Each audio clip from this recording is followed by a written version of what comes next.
नमस्कार, यो हो न्यूज 24 टेलिभिजन न्यूज 8 मा स्वागत छ।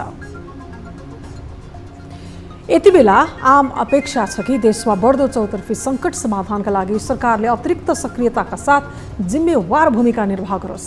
तर आम अपेक्षाको ठिक विपरीत सरकार भने झनै सुस्त र गैर जिम्मेवार बनेको छ। कतिसम्म भने सरकार आफैमा पूर्ण छैन। पटक पटक मन्त्रीहरू थप्दा पनि मन्त्री परिषदले पूर्णता पाएको छैन। आफ्नै आकार दिन असफल सरकारबाट प्रभावकारी काम होला भन्ने आशा गर्नु नै व्यर्थ बनेको छ। प्रधानमन्त्री पुष्पकमल दाहाल प्रचण्डले सरकारको नेतृत्व गरेको 6 महिनासम्म आफ्नो मन्त्री परिषदलाई पूर्णता दिन सकेका छैनन्, जबकि उनले 8 पटक त मन्त्रीमण्डल विस्तार गरिसके। अर्को उदेक लाग्ने विषय के छ भने सरकारको प्रमुख ठूलो दल नेपाली कांग्रेसले अझैसम्म आफ्ना मन्त्री छान्न सकेको छैन। सबैभन्दा ठूलो दलको हैसियतले कांग्रेसले अरूभन्दा चुस्त र जिम्मेवार भूमिका देखाउनु पर्ने थियो, तर पार्टीभित्रको विवादका कारण कांग्रेसले मन्त्री छान्न समेत सकेको छैन। ठूलो दल आफ्नै सकसमा थिचेर हल नचलको हालतमा छ भने उसले देश र जनताको सकस समाधानमा के गर्ला भन्ने अपेक्षा गर्नु पनि व्यर्थ बनेको छ। ठूलो दल कांग्रेसभित्रको आन्तरिक किचलोका कारण सरकारले नै आकार ग्रहण गर्न नसक्नु लज्जाको विषय हो। कांग्रेसले समयमै मन्त्री नपठाउँदा सरकारले दिने सेवा प्रभावमा असर त परेको छ।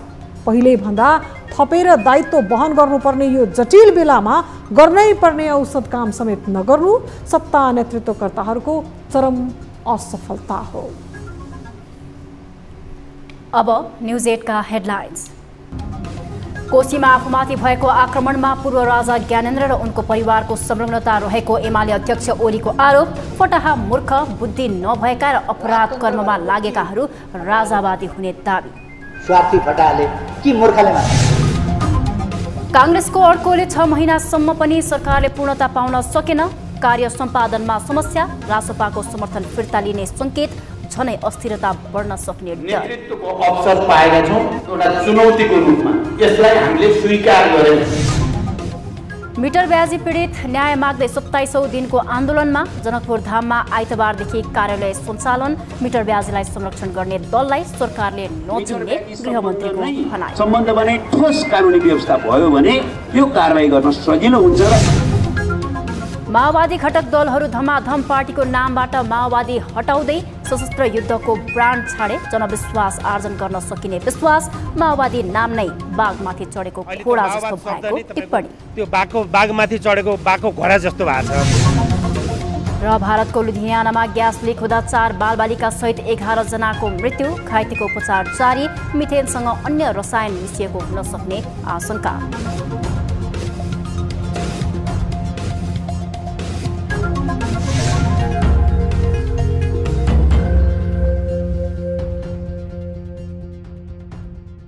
हामी निरन्तर न्यूजमा छौं।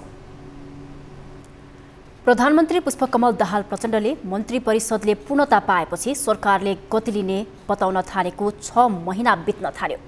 यो बीचमा 8 पटक मन्त्री परिषद विस्तार भयो, गठबन्धन फेरबदल भयो, तर सरकारले भने पूर्णता पाउन सकेन। सत्ताको प्रमुख घटक कांग्रेसले मन्त्री पठाउनेदेखि थप मन्त्रालयमा दाबी गर्न थालेपछि सरकारले पूर्णता पाउन नसक्ने मात्रै नभई कामकाज नै प्रभावित बन्न पुगेको छ। एक रिपोर्ट। प्रधानमन्त्री पुष्पकमल दाहाल प्रचण्ड नेतृत्वको सरकार गठन भएको पनि झण्डै 6 महिना बित्न लागिसक्यो। यो बीचमा प्रधानमन्त्रीले 8 पटक त सरकार नै विस्तार गरिसके, तर अझै पनि 5 वटा मन्त्रालय नेतृत्वविहीन छन्। यसको मुख्य दोषी प्रधानमन्त्री प्रचण्ड भन्दा पनि सत्ता गठबन्धनको प्रमुख घटक कांग्रेस रहेको कुरा लुकेको छैन। कांग्रेसले आफ्नो भागमा परेको मन्त्रालयमा मन्त्रीको टुङ्गो लगाउन नसक्दा सरकारको पूर्णता अलमलमा परिरहेको छ। कांग्रेसको संस्थापन इतर पक्षले सम्मानजनक भाग खोजिरहेको छ। यता इतर पक्षलाई पेलेरै जाने दाउमा सभापति शेरबहादुर देउवा छन्। कुनै दलभित्रको आन्तरिक किचलोका कारण पनि सरकार विस्तारको हलो अड्किरहेको छ।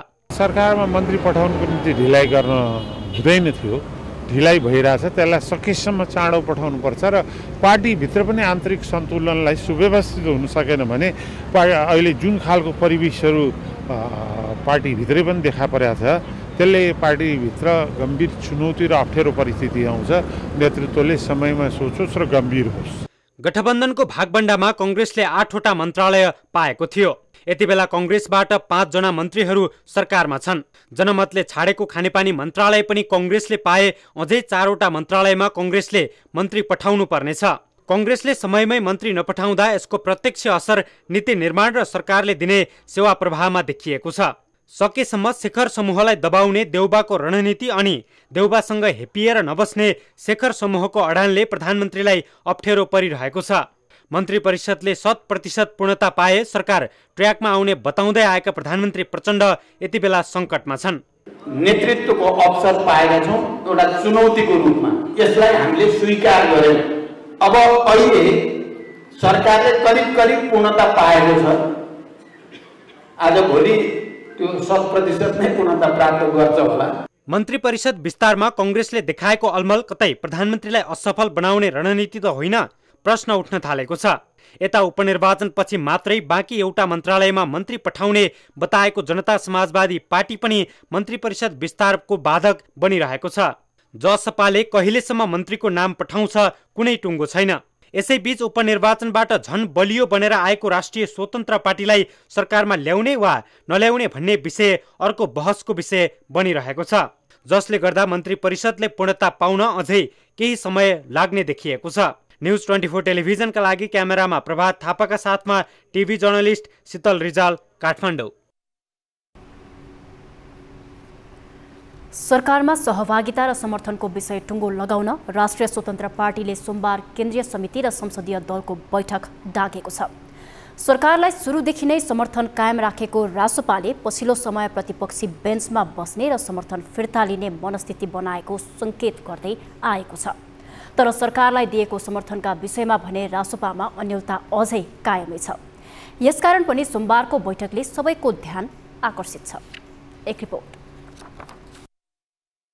राष्ट्रिय स्वतन्त्र पार्टीको आगामी राजनीतिक कदमले सत्ता समीकरणमा समस्या पैदा त हुँदैन भन्ने आशंका देखिन थालेका छन्। रासोपाले स्थिरताका लागि भन्दै दिएको समर्थन फिर्ता लिए पनि सरकारसँग प्रष्ट बहुमत त हुनेछ, तर प्रतिपक्षी दलहरूलाई अर्को सरकार निर्माणमा भने धेरै सहज हुनेमा कुनै आशंका छैन। पहिले पनि काङ्ग्रेसलाई सत्ताबाट बाहिर ल्याउन माओवादी केन्द्रलाई प्रधानमन्त्री दिन राजी भएको एमाले सत्ता गठबन्धनमा रहेका केही साना दलहरूलाई फकाएर नयाँ सरकार गठन गर्ने बाटो थप सहज हुने भएकाले पनि प्रधानमन्त्री प्रचण्डमा डर पक्कै देखिन्छ। उपनिर्वाचन पश्चात सरकारमा नजाने र सरकारलाई दिएको समर्थन पनि फिर्ता लिने मुडमा रासोपा सभापति रवि लामिछाने देखिएका छन्। आइतबार प्रधानमन्त्री प्रचण्डसँगको भेटवार्तामा सरकारमा जान आफू सकारात्मक नरहेको सन्देश लामिछानेले दिइसकेका छन्। तर समर्थन कायम राखेर सरकारलाई टेको दिने वा फिर्ता लिने भन्ने विषय सोमबार टुङ्गो लाग्ने बताइएको छ। यतिखेर अहिलेको अवस्थामा हामीले सरकारमा जाने या नजाने भन्ने निर्णय गर्ने भन्ने कुरामा हामी सायद छिर्दैनौँ होला। हामी छिर्ने भनेको सरकारलाई समर्थन यथावत राख्ने कि निकाल्ने भन्ने कुरामा चाहिँ हाम्रो छलफल हुन्छ र त्यसको गुण र दोषका आधारमा छलफल भएपछि एउटा निष्कर्ष निस्किन्छ र त्यही निष्कर्ष नै आधिकारिक निर्णय हुनेछ। सरकारको आज कस्तो छ काम कारबाही तपाईँ हामी सबैलाई थाहा छ। सरकारमा जानुपर्ने खास त्यस्ता कारणहरू पनि छैनन्, तर फेरि पनि देशको अवस्था त परिवर्तन गर्नु पर्यो, काम त गर्नु पर्यो, सेवा प्रवाह त गर्नु पर्यो। आजको जुन आर्थिक अवस्था त्योबाट अगाडि त जानु पर्यो। त्यो शर्तमा काम गर्ने शर्तमा पार्टीहरू फेरि सहकारी गर्न बाध्य छन् आजको संसदको अङ्कगणितले पनि।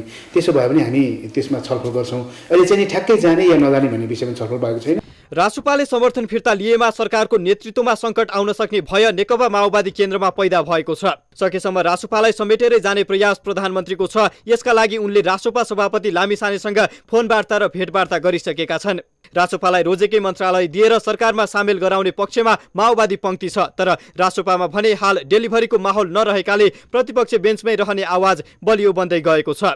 पछिल्लो अवस्था र जनअपेक्षा बीच रासोपा हालका लागि सत्ता बाहिरै रहनु बुद्धिमानी हुने विश्लेषकहरू बताउँछन्। राष्ट्रिय स्वतन्त्र पार्टीको नजरबाट चाहिँ हिजो प्राप्त गरेका मन्त्रालय प्राप्त गर्दाखेरि गएर जनताका निम्ति केही गरौँ भन्ने एउटा उत्साह हुनु स्वाभाविक हो। तर त्यो यो टाइपको अस्थिर सरकारका बीचमा सरकारमा गएर सरकारभन्दा बाहिर रहेर जनताको आवाज उठाउँदा नि त्यो पार्टीको हितकर छ भन्ने मलाई लाग्छ।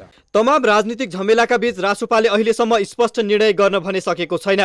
रासोपाले सरकारलाई दिएको समर्थन फिर्ता लिने वा सरकारमै सहभागी हुने भन्ने विषयमा गर्ने निर्णयले महत्त्व राख्ने भएकाले पनि स्थिरतामाथिको प्रश्न थप बलियो बन्नेछ। न्युज 24 टेलिभिजनका लागि क्यामेरामा प्रभात थापाका साथमा टिभी जर्नलिस्ट सुजन चालिसे, काठमाडौँ। प्रमुख प्रतिपक्ष दल नेकपा एमालेका अध्यक्ष केपी शर्मा ओलीले आफूमाथिको निरन्तर आक्रमण प्रयासमा पूर्व राजा ज्ञानेन्द्र शाह र उनका परिवारको संलग्नता रहेको आरोप लगाएका छन्। एमाले अध्यक्ष ओलीले पूर्वका विभिन्न जिल्लाहरूमा आफूमाथि आक्रमण प्रयास भए पनि सरकार मुखदर्शक बनेको गुनासो समेत गरेका छन्। आक्रमणबारे गुनासो गरेका ओलीले यस्तो काममा पूर्व राजा ज्ञानेन्द्र शाह र उनका परिवारको संलग्नता रहेको जिकिर गर्दै त्यस्ता उद्दण्ड अराजनीतिक खालको गतिविधिलाई नियन्त्रण गर्नुको साटो सत्तारूढ दलकै कार्यकर्ताहरूले ढुङ्गामुढा गरेको समेत आरोप लगाए। हरेक ठाउँमा 20 जना जति उही समूहका मानिसहरूले आफूमाथि आक्रमण प्रयास गरे पनि त्यसलाई नियन्त्रण गर्न सरकारले नचाहेको उनको आरोप छ। पुलिस चाहिँ मुन्ट्याइएको छ, धक्का दिएको छ, धक्का मुक्का खाएको छ, तर चुप लाएर बस्छ, माथिको आदेश छैन। अथवा यो गठबन्धन सरकारको पनि यस्ता असामाजिक क्रियाकलापहरू गर्ने गराउने कुरामा चाहिँ जेसुकै भने पनि मुखले जेसुकै भने पनि व्यवहारमा चाहिँ तिनलाई नियन्त्रण गर्ने त्यो 20 जना केटा छैन। त्यो 20 जना 25 जना केटाहरू च्यापच्याप समाउन सकिँदैन तिनीहरूलाई। राजावादी कम्युनिस्ट सबैले विरोधको नाममा अराजकता निम्त्याउने काम गरेको भन्दै ओलीले यसलाई सरकारले नियन्त्रणमा लिनुपर्ने समेत बताएका छन्। एमाले अध्यक्ष केपी ओली र राप्रपा अध्यक्ष राजेन्द्र लिङदेन बीच विगत लामो समयदेखि विभिन्न समयमा सहकार्य हुँदै आएको छ। एजेन्डा र मुद्दाको हिसाबले फरक ध्रुवमा रहेका उनीहरू चुनावी सुङ्घारमा भने नजिक भइदिन्छन्। राजा नमान्ने र राजा मान्ने बीचको एकता अप्राकृतिक भन्दै विरोध भए पनि यसबारे खासै विवाद भएको देखिन्न। तर पछिल्लो समय केपी ओलीले राजालाई मात्रै नभई राप्रपामाथि समेत गम्भीर प्रहार गर्न थालेका छन्। एक रिपोर्ट। नेकपा एमालेका अध्यक्ष केपी ओली कम्युनिस्ट विचारधारा मान्छन् भने राष्ट्रिय प्रजातन्त्र पार्टीका अध्यक्ष राजेन्द्र लिङदेन प्रजातान्त्रिक राजतन्त्रलाई आदर्श ठान्छन्। तर यी दुई नेताहरू चुनावी सङ्घारमा भने तालमेल गरिदिन्छन्। झापामा राप्रपासँग ओलीले चुनावी तालमेल गरेर निर्वाचित हुँदै आएका छन् भने राजेन्द्र पनि ओलीसँग तालमेल गरेर चुनाव जित्नेमा पर्छन्। तत्कालीन एमाले माओवादीको चुनावी गठबन्धनको बेला पनि राप्रपासँग ओलीले चुनावी गठबन्धन गरेका थिए। यसरी उनीहरूबीच लामो समयदेखि तालमेल हुने गरेको छ। पछिल्लो समय माओवादी केन्द्रका अध्यक्ष पुष्पकमल दाहाल प्रचण्डलाई प्रधानमन्त्री सिफारिस गर्दा ओलीले राजेन्द्रलाई तत्काल बालकोट बोलाए। यसबाट पनि बुझिन्छ कि उनीहरूबीच नजिकको सम्बन्ध छ भन्ने। ओलीले बोलाउने बित्तिकै राजेन्द्र बालकोट पुगे र प्रचण्डलाई प्रधानमन्त्री बनाउन सहमति दिए। तर उनै राजेन्द्र र राप्रपालाई लक्षित गर्दै ओलीले राजतन्त्र मान्नेहरू फटाहा, स्वार्थी र बुद्धि नभएकाहरू हुन् भन्दै आइतबार अभिव्यक्ति दिएका छन्। राजतन्त्र भनेको कि फटाहाले मान्छ, स्वार्थी फटाहाले कि मूर्खले मान्छ। राजतन्त्र मान्ने दुई खालका मान्छे हुन्छ। कोही कोही अज्ञानीले पनि मान्छन्, तीन खालकै हो। एक थरी अज्ञानी हुन्छन्, बिचरा केही पनि बुझ्दैनन्, त्यस कारण मान्छन् राजतन्त्र। अर्को थरी स्वार्थ साधना गर्नका लागि मान्छन्। ओलीले राजतन्त्रको पक्षमा वकालत गर्नेहरूलाई बुद्धि नभएका र फटाहाको संज्ञा दिएपछि राप्रपामा तरङ्ग पैदा भएको छ। राप्रपाका प्रवक्ता मोहन श्रेष्ठले सामाजिक सञ्जाल मार्फत ओलीलाई प्रश्न नै गरेका छन्। प्रवक्ता श्रेष्ठले ओलीलाई प्रश्न गर्दै 2063 साल अघि तपाईँ पनि फटाहा हुनुहुन्थ्यो भन्दै सोधेका छन्। चुनावी तालमेल हुँदै नजिकको सम्बन्धमा रहेका ओली र राजेन्द्र बीच अब यो प्रकरणले थप समस्या पर्नेमा कुनै आशंका छैन। तर राजनीतिमा यस्ता विषय सामान्य ढङ्गले लिने प्रचलन समेत रहेकोले यसले गहिरो रूप नै लिनेछ भन्ने भन्न सकिन्न। न्युज 24 टेलिभिजनका लागि राजनैतिक ब्युरो। हामी निरन्तर न्युजमा छौं। मिटर ब्याजको जालोमा परेका पीडितहरू मुक्ति खोज्दै 1 वर्ष अघि काठमाडौँ आएका थिए। पीडितहरू देशैभरिबाट आन्दोलित हुन थालेपछि गत असोज 2 गते मिटर ब्याज तथा ठगी विरुद्ध किसान मजदुर सङ्घर्ष समितिसँग सरकारले 5 बुँदे सहमति गरेको थियो। तर सहमतिपछि पनि पीडितले न्याय नपाएपछि पुनः महोत्तरीको बर्दिवासबाट 11 दिन पैदल काठमाडौँ आएका पीडितहरूको समूहसँग पनि अर्को 5 बुँदे सहमति जुट्यो। एकपछि अर्को सहमति गर्ने तर न्याय नपाउने भएपछि पीडितहरूको समूह 27 दिन अघिदेखि काठमाडौँमा आन्दोलित छन्। तर उनीहरूको माग सम्बोधन गर्नेतर्फ पनि सरकारले ध्यान दिएको छैन। एक रिपोर्ट। आर्थिक समस्यामा परेपछि विपन्न परिवारका नागरिकले स्थानीय साहु महाजनबाट ऋण सापटी लिन्छन्। केही समयमा तिर्ने शर्तमा ऋण लिएर सही छाप गरेपछि मिटर घुम्न थाल्छ। सापटी लिएको ऋण तिर्दै गए पनि साहुले गुमाएको मिटरलाई भेट्टाउन सकिँदैन। त्यसरी ऋण लिएपछि मुक्त हुन नसकेका देशभर लाखौं पीडित छन्। ऋण लिएको पैसाको दोब्बर तेब्बर तिरे पनि साहुबाट मुक्त हुन नसकेका पीडितहरू देशका विभिन्न ठाउँबाट संघीय राजधानी काठमाडौँमा आएर चिच्याइरहेका छन्। तर उनीहरूको आवाज भने सरकारले सुनिरहेको छैन। बरु न्याय खोज्दै सडकमा आएका पीडितमाथि पुलिसले लाठी बर्साएको छ। मिटर ब्याज पीडितहरूको आन्दोलन देशैभरिबाट उठ्न थालेपछि सरकारले 27 साउनमा तत्कालीन गृह सचिव डाक्टर भीष्म कुमार भुसालको संयोजकत्वमा उच्च स्तरीय कार्यदल गठन गरेको थियो। कार्यदलले 1 महिना अध्ययन गरी 27 भदौमा प्रतिवेदन बुझाएको थियो। सोही प्रतिवेदनकै आधारमा असोज 1 गते मिटर ब्याज तथा ठगी विरुद्ध किसान मजदुर संघर्ष समितिसँग सरकारले 5 बुँदे सहमति गरेको थियो। सहमति बमोजिम पीडितहरू मुक्त हुन नसकेपछि आफ्नो पीडा सुनाउन महोत्तरीको बर्दिवासबाटै 11 दिन पैदल नै हिँडेर एउटा समूह काठमाडौँ आयो। यो समूहसँग सरकारले अर्को 5 बुँदे सहमति गर्यो। एकपछि अर्को सहमति गरेर झुक्क्याउन खोजेको भन्दै पहिले नै सहमति गरेका पीडितहरूको समूह फेरि काठमाडौँ आइपुग्यो। न्याय नपाएसम्म घर नफर्किने भन्दै काठमाडौँ आएका उनीहरू भोक भोकै रात बिताइरहेका छन्। अनुचित लेनदेन र मिटर ब्याजी सम्बन्धमा नै ठोस कानुनी व्यवस्था भयो भने यो कारबाही गर्न सजिलो हुन्छ र पीडितलाई न्याय दिन सजिलो हुन्छ भन्ने सुझावहरू प्राप्त भएकोले पहिलो त हामी विद्यमान कानुनमा संशोधन गरेर मिटर ब्याजी र अनुचित लेनदेनको प्रकरणलाई नै कानुनमा राखेर पीडकहरूलाई कारबाही गर्ने र पीडितलाई न्याय दिने प्रावधान सहित हामीले कानुन संशोधनको प्रक्रिया अगाडि बढाउने गरी सरकारले मन्त्री परिषदले पारित गरिदिएको छ। अनुचित लेनदेन अर्थात् मिटर ब्याज सम्बन्धी जाँचबुझ आयोगले धनुषाको जनकपुर धाममा आइतबारदेखि केन्द्रीय कार्यालय सञ्चालनमा ल्याएको छ। तर आयोग गठन गर्दैमा र कार्यालय सञ्चालनमा ल्याउँदैमा समस्या समाधान नहुने बताउँछन् मध्य प्रदेशका मुख्यमन्त्री सरोज कुमार यादव। संयोजन त ठुलो कुरा हो, समन्वय हुँदैन। कुनै पनि आयोग तपाईँ बनाइदिनुहोस्, निष्पक्ष तरिकाले पीडितले न्याय पाउँदैन, यो मेरो विश्वासको दावा पनि। मधेसका नागरिकले प्रदेश सरकारबाट न्याय नपाएपछि संघीय सरकारको सहारा खोजे। केन्द्र सरकारबाट पनि न्याय नपाएपछि उनीहरू कहाँ जाने? प्रश्न पेचिलो बनिरहेको छ। सरकारले मिटर ब्याज पीडितको माग सम्बोधन गर्नका लागि गएको चैत्र 20 गते 3 सदस्यीय जाँचबुझ आयोग गठन गरेको थियो। कार्यालय स्थापना भएसँगै मिटर ब्याजीलाई कारबाहीको दायरामा ल्याउन आयोगले आइतबारदेखि वैशाख 31 गतेसम्म 15 दिनभित्र पीडितहरूलाई निवेदन माग गरेको छ। यसअघि पनि पीडितसँग निवेदन माग गरिएको थियो, तर पीडितको निवेदनकै आधारमा मात्र मिटर ब्याजीहरूको जालो भत्किने सम्भावना भने न्यून देखिन्छ। न्यूज 24 टेलिभिजनका लागि राजनीतिक ब्युरो। मङ्सिर 4 मा सम्पन्न चुनावमा जनमत पार्टीका अध्यक्ष सीके राउतसँग पराजित उपेन्द्र यादव अन्ततः सांसद बनेका छन्। सत्ताको शक्तिदेखि सबै शक्तिको सक्दो प्रयोग गरी 12-2 मा चुनाव जितेका उपेन्द्रको खुसियाली उच्च स्तरको देखिन्छ। जितपछि हात्ती सवारीदेखि चाँदीको मुकुट लगाएका उपेन्द्रले यस प्रकारले खुसियाली साटेर के साबित गर्न खोजेका हुन् त? एक रिपोर्ट। मङ्सिरको चुनावमा आफ्नो दललाई तत्कालीन सत्ता गठबन्धनले हेपेको भन्दै एमालेसँग गठबन्धन गरेका उपेन्द्र सप्तरीमा सीके राउतसँग पराजित भए। सीकेसँग पराजित भएपछि रन थनिएका उपेन्द्रले आफ्नो पार्टीका सांसद समेत रहेका राम सहाय प्रसाद यादवलाई उपराष्ट्रपति निर्वाचित गराएर उपचुनावबाट सांसद बनी छाडेका छन्। माओवादी केन्द्र कांग्रेस सहितको गठबन्धन दललाई फकाएर एक्लो उम्मेदवारी बनाएका उपेन्द्रले जनमत पार्टीकै उम्मेद्वार शिवचन्द्र कुशवाहासँग टक्कर नै पर्यो।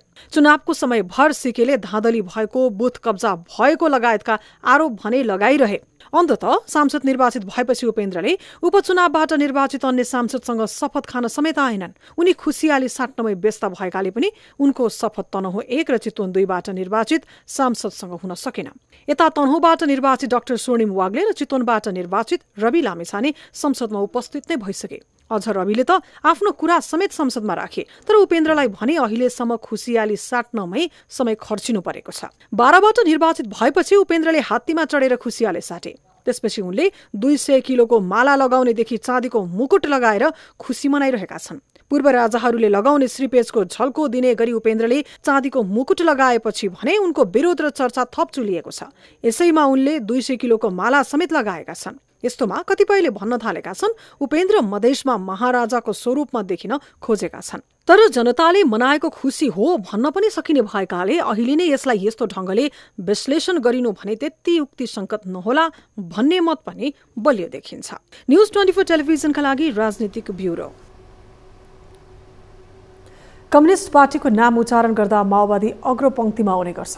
10 वर्ष लामो सशस्त्र युद्ध र वर्तमान व्यवस्थाको जननी माओवादी हो भनी दाबी पनि गरिन्छ।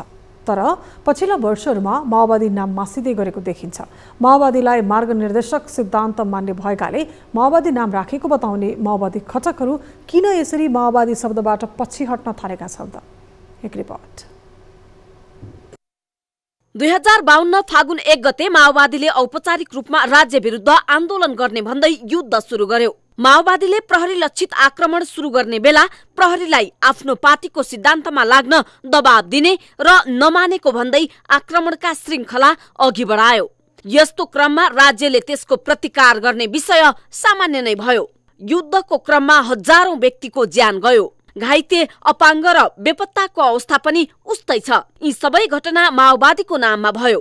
माओवादीको दाबी मान्ने हो भने त्यो बेला 80% भूभाग माओवादीको कब्जामा थियो।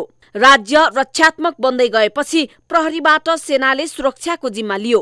त्यसपछि माओवादी र तत्कालीन शाही नेपाली सेना बीच युद्ध भयो। युद्धबाट वार्ता हुँदै शान्ति प्रक्रियामा आएको माओवादीले राज्य सत्तालाई प्रतिक्रियावादी भनिरह्यो। वार्तापछि शान्तिपूर्ण राजनीतिमा आएको माओवादी लामो समय सग्लो रहन भने सकेन। मोहन वैद्य किरण नेतृत्व ठूलो हिस्सा प्रचण्डलाई छोडेर निस्कियो। त्यसबेलाको नेकपा माओवादी वैद्यको काँधमा आइपुग्दा ड्यास माओवादी बन्न पुग्यो। ड्यास माओवादीबाट विप्लव छुट्टिए। त्यसपछि विप्लवले पनि नेकपा माओवादी नाम राखे। माओवादी नाम राखेका विप्लवले अन्ततः रोल्पाको थबाङमा भएको पार्टी महाधिवेशनबाट नेकपा बनाए। विप्लवले माओवादी नाम यहीँबाट छाडिदिए। यता प्रचण्डबाट छुट्टिएका डाक्टर बाबुराम भट्टराईले पनि नयाँ शक्ति नेपाल नामको पार्टी बनाए। विप्लव बाबुरामले माओवादी छाडे पनि प्रचण्ड वैद्य लगायतले यो नाम राखिराखेका थिए। तर नेकपा एमालेसँग पार्टी एकता गर्दा प्रचण्डले पनि माओवादी त्यागेर पार्टीको नाम नेकपा राखिदिए। माओवादी त्याग्नेमा अधिकांश नेताहरू हुँदा वैद्यले भने नेकपा माओवादी क्रान्तिकारी नामको पार्टी चलाइरहेका थिए। तर उनै वैद्यले पनि पार्टीको नामबाट माओवादी हटाएका छन्। वैद्यले धर्मेन्द्र वास्तोलासँग पार्टी एकता गर्दै क्रान्तिकारी कम्युनिस्ट पार्टी बनाउने भएका छन्। यसरी अब माओवादी धारका शीर्ष नेताहरू सबैले माओवादी नाम र ब्रान्ड छाडेका छन्। तर प्रचण्डलाई भने अदालतले माओवादीमै फर्किन भनेपछि माओवादी राखेर पार्टी चलाइरहेका छन्। उसो त प्रचण्ड पनि समाजवादी केन्द्रको नाममा राजनीति गर्न भन्दै तम्सिएका छन्। माओवादी नाम छाड्न उनलाई कुनै समस्या छैन। माओवादी नाम र ब्रान्डले जसरी युद्ध शान्ति प्रक्रिया हुँदै मुलुकको नेतृत्व गर्ने स्थानमा नेताहरूलाई पुर्यायो, त्यही नामबाट माओवादी धारका नेताहरू किन वाक्क पर्न थाले त? यो आम प्रश्न हो। यसबारे राजनीतिक विश्लेषक सुदर्शन आचार्य यस्तो भन्छन्। आजको माओवादी केन्द्र र हिजोको नेकपा माओवादीले हिजो हतियार उठायो र हतियार उठाउँदै गर्दा जनताको बीचमा जनताको घरमा बसेर जे हरकत गर्यो, जनता मार्नेदेखि खाइदिनेदेखि लगायतका जे हरकत गर्यो, त्यो सबै हरकतबाट जनता आजित भावनाले स्वयं माओवादी केन्द्र वा बाबुराम भट्टराई वा विप्लव वा वैद्य वा त्यो माओवादीसँग नाम जोडेर कम्युनिस्ट पार्टी निर्माण गर्न चाहनेहरूलाई अहिले त्यो माओवाद शब्द नै तपाईँको त्यो बाघमाथि चढेको बाघको घोडा जस्तो भएको छ। माओवादी नामको इतिहास र यसले सृजना गरेको तरङ्ग भने नमेटिने गरी रहिरहनेमा कुनै आशंका छैन। तर माओवादी नाम राख्दा जनमत कम हुँदै गएको देखि जनतामा पनि राम्रो सन्देश जान नसकेको बुझाइमा रहेका माओवादीहरूले फेरि आफूलाई पुनर्गठन गर्लान् कि माओवादी नाम हटाउँदैमा उनीहरू सहज रूपले जनतामा जान सक्ने वातावरण बन्ने हो? यो हेर्न भने कुर्नै पर्नेछ। न्युज 24 टेलिभिजनका लागि राजनीतिक ब्युरो। न्युजहरू अझै बाँकी छन्, अब पालो ब्रेकको।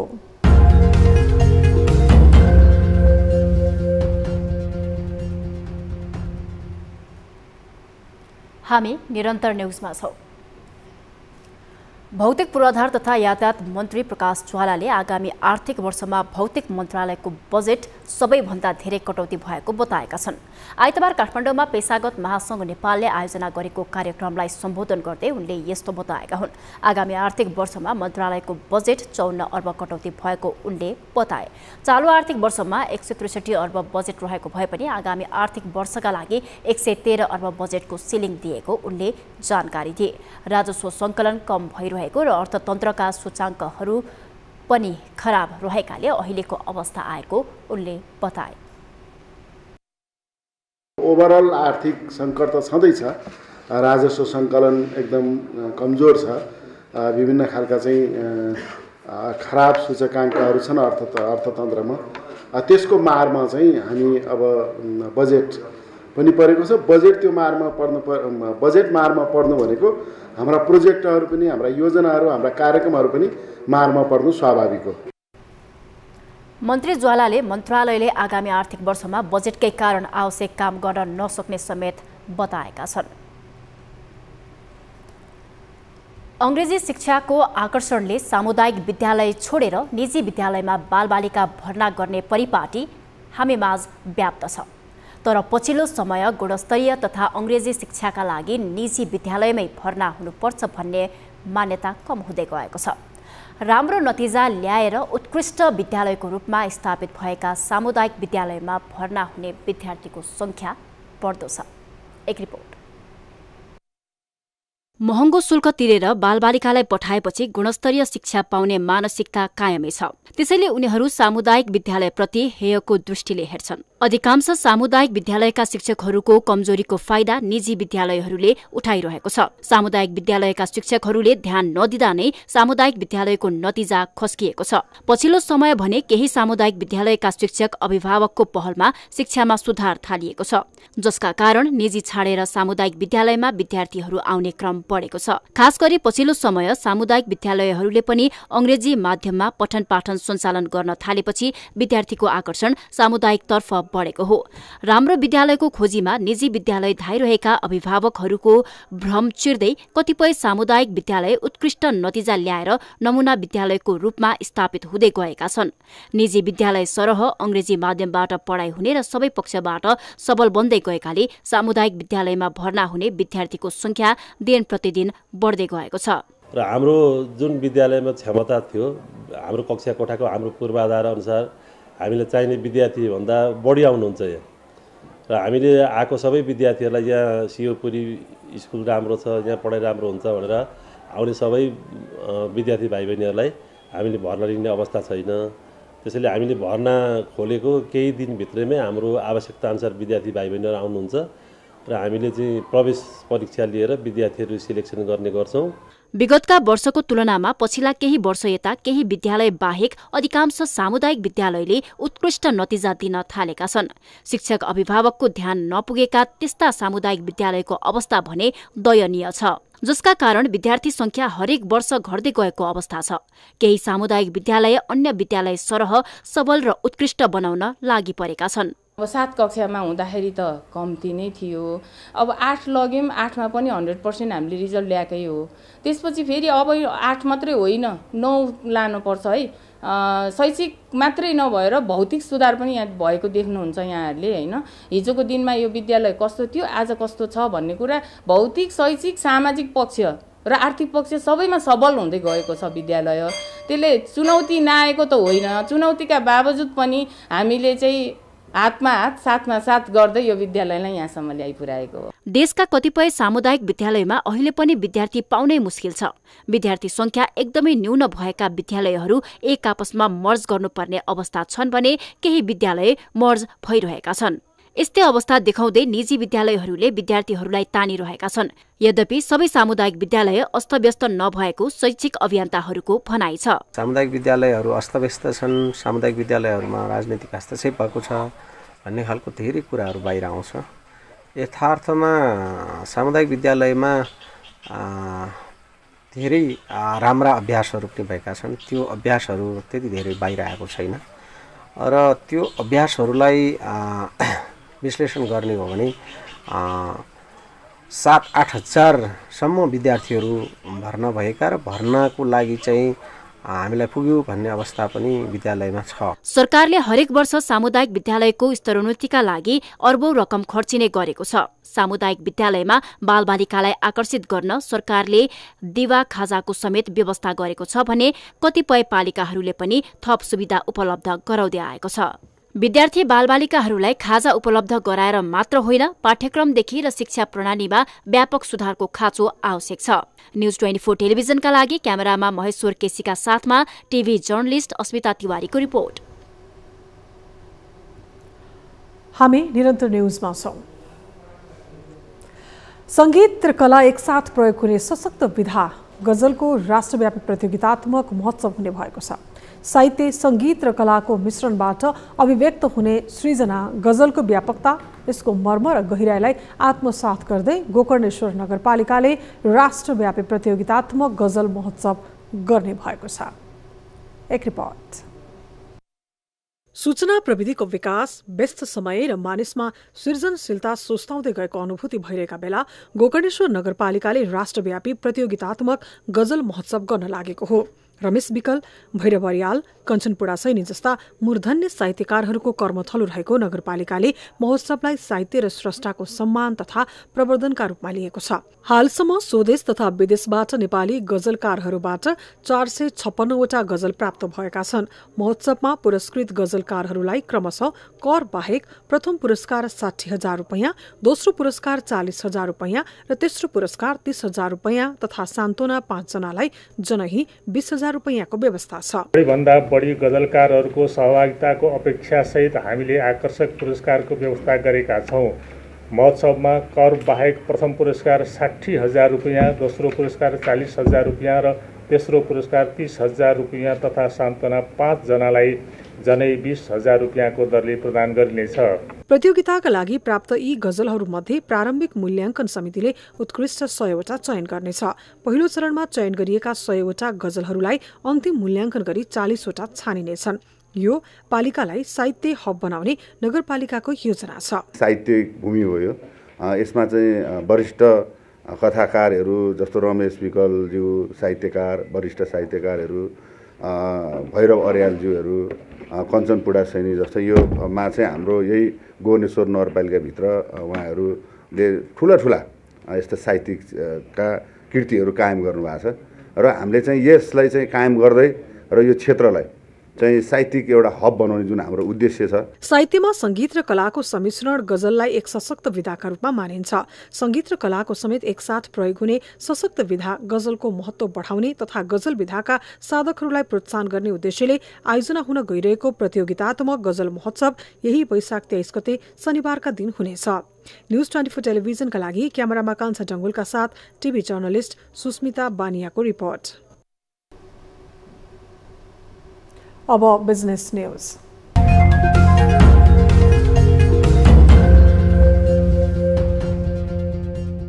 इन्टरनेट सेवा प्रदाय कम्पनी वर्ल्ड लिङ्क र प्लेयर अननोन्स ब्याटलग्राउन्ड पब्जी मोबाइलले यी स्पोर्ट्स पूर्वाधार निर्माणका लागि साझेदारी गरेका छन्। आइतबार यी दुई कम्पनीले समझदारी पत्रमा हस्ताक्षर गर्दै सहकार्य अगाडि बढाएका हुन्। कार्यक्रममा बोल्दै पब्जीका दक्षिण एसियाली असिस्टेन्ट प्रोड्युसर पार्थ शर्माले यो समझदारीले नेपालमा गेमिङ इकोसिस्टम विकास हुने बताए।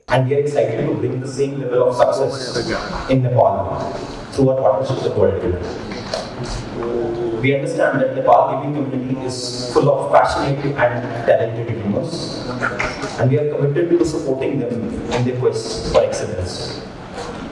We believe that gaming is not just about entertainment, but also about skill development, socialization, cultural exchange, and economic growth. नेपालमा 50 लाख बढी सक्रिय पब्जी गेमर रहेको र यो साझेदारीले नेपालको गेमिङ क्षेत्रको विकास गर्नका लागि महत्त्वपूर्ण भूमिका निर्वाह गर्ने वर्ल्ड लिङ्कले जनाएको छ। We should also think about game as something as a sport. So we have a view that gaming is just an internet game, but now it is developing into sports like cricket, football. So gaming, online gaming will become a big business. Currently it is around 250 billion, I think, the world over. नेपालमा बढ्दो gaming प्रतिको आकर्षणलाई थप प्रोत्साहन र gaming क्षेत्रलाई व्यवस्थित गर्नको लागि यो साझेदारी गरेको कम्पनीले जनाएको छ। नेपाल समुद्रपार निकासी पैठारी संघले भन्सारमा अवैध व्यापार बढेको भन्दै अर्थमन्त्री डाक्टर प्रकाश शरण महतलाई ध्यान आकर्षण गराएको छ। मुलुकमा उच्च भन्सार दरका कारण अवैध आयात बढ्दा कानून सम्मत कारोबार गर्ने व्यवसायी समस्यामा परेको भन्दै संघले अर्थमन्त्री महतलाई भेटेरै यसबारे उचित निर्णय लिन आग्रह गरेको हो। संघका अध्यक्ष विनोद कुमार सेठियाका अनुसार उच्च भन्सार दरका कारण नेपाली बजारमा सबैजसो सामग्रीहरू महँगो हुने भएकाले तराई भेगमा बसोबास गर्ने सबैजसो नागरिकले सीमावर्ती भारतीय बजारलाई नै किनमेलको गन्तव्य बनाउने गरेका छन्, जसका कारण नेपाली बजार सुनसान जस्तै बनेको छ। उनले यसका लागि सरकारले नेपाली बजारमा नै उपभोक्तालाई सहज मूल्यमा आवश्यक सामग्री किनमेल गर्न सक्ने वातावरण तयार पार्नुपर्ने उल्लेख गरे। त्यस्तै अर्थमन्त्री डाक्टर महतले अर्थतन्त्र सुधारका लागि आफू गम्भीर भएको भन्दै आगामी आर्थिक वर्षको बजेट मार्फत व्यवसायका धेरै गुनासा सम्बोधन हुने दावी गरे।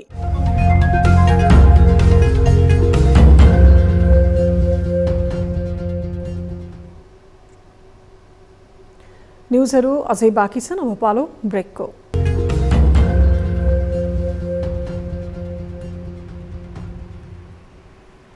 हामी निरन्तर न्युजमा छौं। अब स्पोर्ट्स न्युज।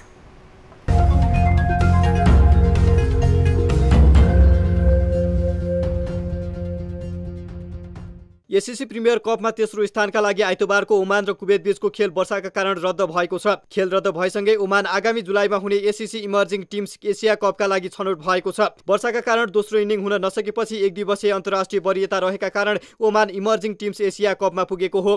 कुवेतले दिएको 131 रनको सामान्य विजयी लक्ष्य पछ्याएको ओमानले 6 ओभरमा बिना विकेटको क्षतिमा 41 रन बनाएको अवस्थामा वर्षाका कारण खेल रोकिएको थियो। त्यसपछि लगातार वर्षा भइरहँदा पुनः खेल हुन सकेको थिएन। इमर्जिङ कपमा प्रिमियर कपका शीर्ष 3 टोलीले स्थान बनाउनेमा फाइनलमा स्थान बनाएका नेपाल र युएई छनौट भइसकेका छन्।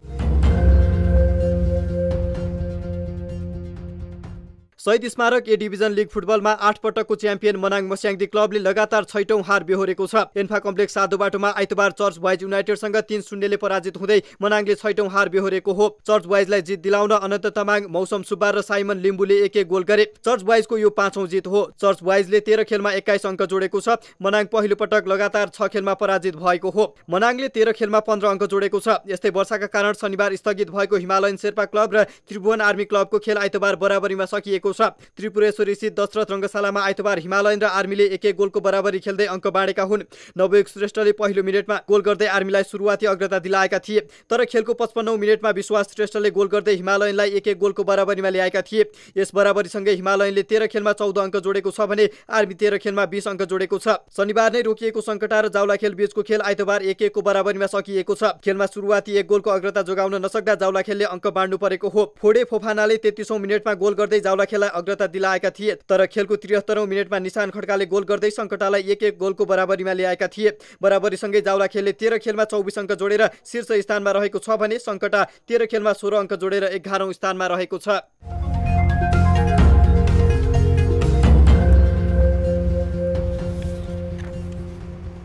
हामी निरन्तर न्युजमा छौं।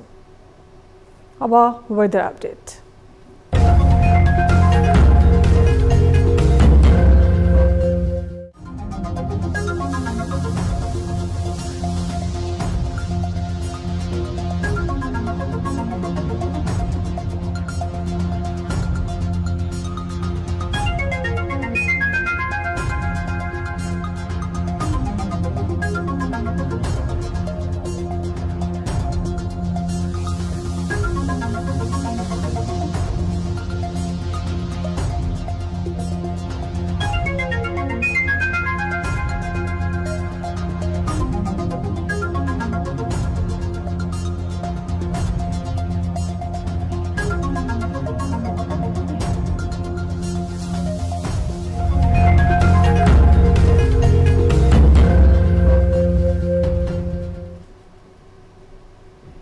अब न्यूज 8 को अन्त्यमा पुनः हेडलाइन्स।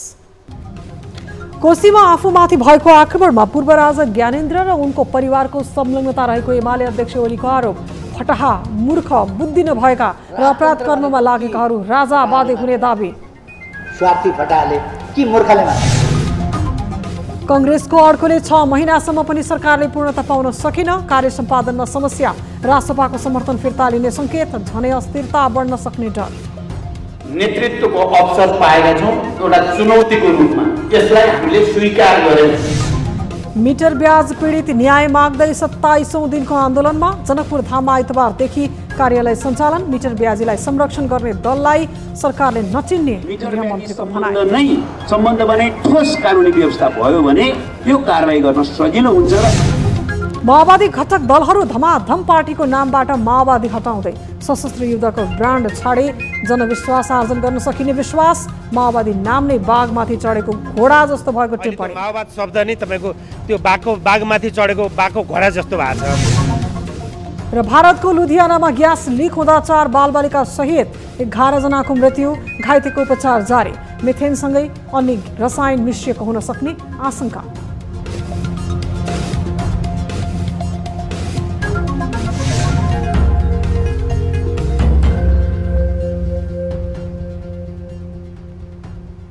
न्यूज 8 अहिलेलाई यति नै। जाँदा जाँदै ताली र गालीका लागि हामीले सोधेको प्रश्नको नतिजा, यसपछि प्रसारण हुने कार्यक्रम सीधा कुरा जनतासँगमा हेर्न नभुल्नुहोला। थप न्युजका लागि हाम्रो वेबसाइट www.news24nepal.com हेर्नुहोला। साथै हामीलाई फेसबुक, ट्विटर र युट्युबमा पनि फलो गर्न सक्नुहुनेछ। यस्तै मोबाइल फाइबर इमेलबाट 24 हेल्प डेस्कमा समस्या र गुनासो गर्न सक्नुहुनेछ। अहिलेलाई बिदा दिनुहोस्। हामी निरन्तर न्युजमा छौँ। नमस्ते।